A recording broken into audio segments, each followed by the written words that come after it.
Shalom Bapak Ibu Saudara sekalian, kita berjumpa lagi dalam acara Menerima hari ini.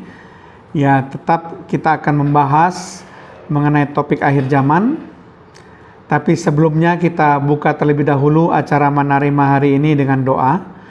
Terima kasih Tuhan kalau kami masih diperkenankan untuk mengikuti acara Menerima hari ini, di mana kami Tuhan ingin belajar lebih banyak tentang rahasia akhir zaman, supaya kami boleh mengerti paling tidak Tuhan apa yang akan terjadi pada peristiwa akhir zaman ini menjelang kedatangan-Mu yang kedua kali, bahkan apa yang terjadi setelah kedatangan Yesus yang kedua kali. Terima kasih Tuhan Yesus Kristus, di dalam nama Tuhan Yesus Kristus, haleluya, amin. Ya, kita akan memasuki topik mengenai penghakiman tahta putih besar. Topik kali ini yang saya angkat adalah siapa yang akan menghakimi. Siapa yang akan menghakimi di dalam penghakiman tahta putih besar. Ya, coba kita akan membaca bersama-sama di dalam Wahyu pasal 20 ayat yang ke-11. Dikatakan di situ, lalu aku melihat suatu tahta putih yang besar, dan dia ini huruf besar yang menghakimi, yang duduk di atasnya. Dari hadapannya, ini huruf besar, tentu pengganti dari kata Tuhan ini, lenyaplah bumi dan langit, dan tidak ditemukan lagi tempatnya. Nah, kalau kita perhatikan di sini, saudara, siapakah sebenarnya yang disebutkan sebagai dia yang duduk di atasnya? Dia yang akan menghakimi dalam penghakiman tahta putih besar, di mana pada saat itu bumi dan langit lenyap dan nanti akan digantikan dengan langit dan bumi baru.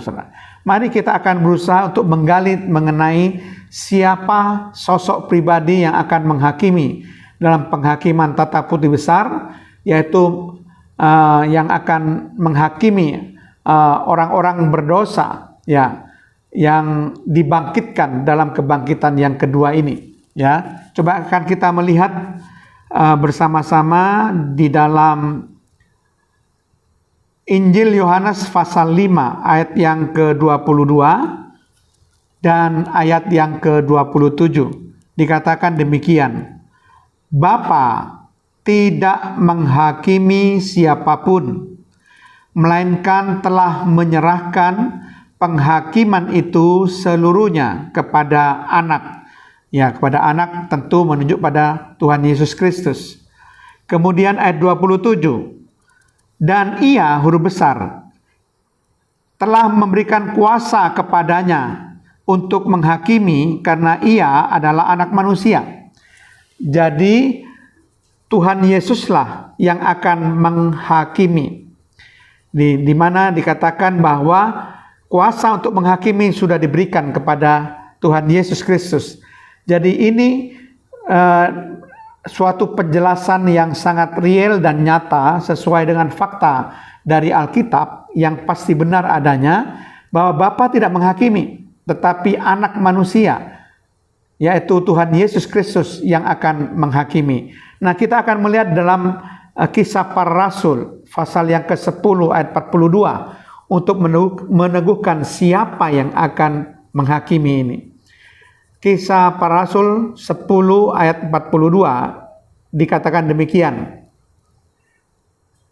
dan ia telah menugaskan kami memberitakan kepada seluruh bangsa dan bersaksi bahwa dialah, atau huruf besar, dia ini adalah Yesus, yang ditentukan Allah menjadi hakim atas orang-orang hidup dan hakim atas orang-orang mati.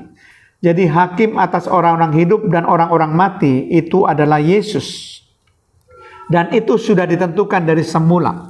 Jadi yang akan duduk untuk menghakimi dan penghakiman tahta putih besar sesuai dengan fakta dari Alkitab itu adalah Tuhan Yesus Kristus.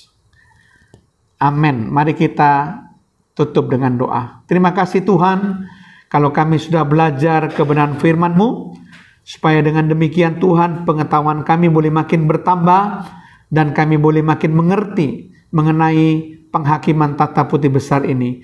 Terpujilah namamu Tuhan, di dalam nama Tuhan Yesus Kristus. Haleluya. Amin.